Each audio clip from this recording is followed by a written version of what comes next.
Bonjour à tous, avant de commencer cette vidéo, je voulais vous souhaiter une très bonne année 2017, j'espère qu'elle sera bonne, en tout cas on va essayer de faire en sorte qu'elle soit bonne. Et pour commencer, on va parler des choses, vous l'avez vu, qui vont buzzer en 2017. Il y a quelques temps de ça, juste avant que l'année 2016 se termine, je vous avais fait une vidéo où je vous parlais des choses qui avaient fait le buzz pendant l'année 2016 mais qui n'étaient plus forcément d'actualité en fin d'année.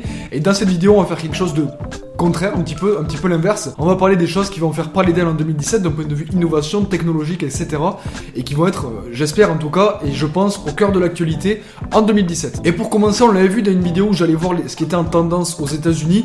Il y avait justement une vidéo sur Amazon qui présentait sa livraison via drone. On a beaucoup entendu parler des drones, en tout cas ils ont beaucoup fait parler d'eux dans le milieu de la vidéo, notamment grâce à la marque DJI. Beaucoup de youtubeurs, beaucoup de sites de vidéastes utilisent des drones pour faire des prises de vue aériennes et c'est quelque chose qui est totalement génial. On l'a vu aussi, Amazon l'utilise, va en tout cas l'utiliser et commence à l'utiliser pour faire des livraisons en drone. Donc on commande son objet sur internet et puis on se le fait livrer à la maison via un drone. Mais dans les mois et dans les années à venir, on va voir de plus en plus de drones qui vont être utilisés pour autre chose que simplement de la vidéo ou de la livraison.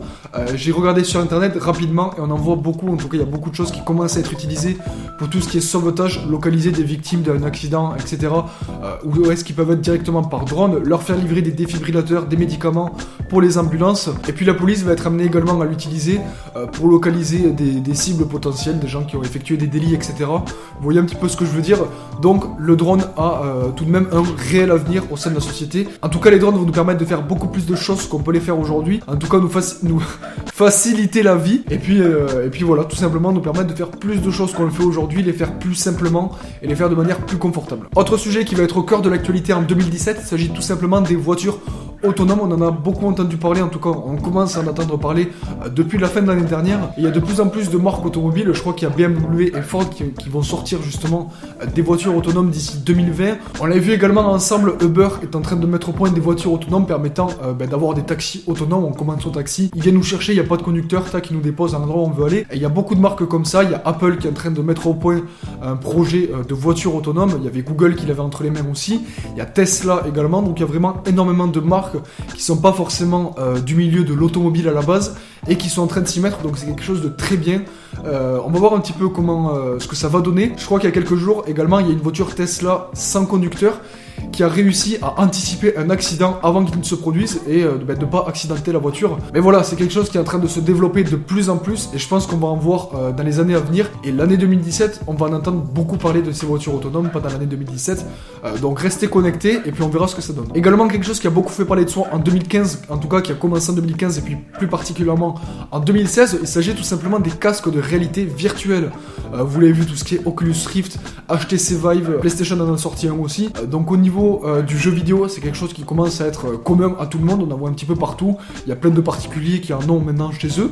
Donc d'un point de vue jeu vidéo, ça va continuer à se développer comme ça l'est aujourd'hui. Je pense qu'on va avoir des jeux vidéo qui vont être de plus en plus beaux de point de vue graphique et puis qui vont être de plus en plus accessibles au niveau du prix également, parce que ça reste quand même quelque chose d'assez cher, même si aujourd'hui celui de PlayStation, je trouve, est le casque de réalité virtuelle qui est le plus abordable en termes de prix, mais qui est aussi le mieux en termes de jeux vidéo et de contenu qui existe dessus et d'installation. Par rapport au HTC Vive, il faut installer des capteurs un petit peu partout. Donc voilà, on va de plus en plus en entendre parler d'un point de vue jeux vidéo, mais pas seulement, puisqu'il faut savoir que Facebook a mis au point son propre casque de réalité virtuelle. Mark Zuckerberg l'a présenté durant une conférence, et justement, avec l'utilisation de ce casque, ça permet de discuter avec des amis à l'autre bout du monde, mais pas que, également les voir grâce à un hologramme en 3D. Alors c'est pas un hologramme exactement représentatif de la personne, mais tout simplement un hologramme via un avatar, comme on pouvait voir un petit peu sur la Wii avec les Mi. En tout cas c'est ce à quoi ça m'a fait penser. Mais voilà, on voit que finalement les casques de réalité virtuelle permettent beaucoup plus de choses que simplement se divertir et jouer à des jeux vidéo.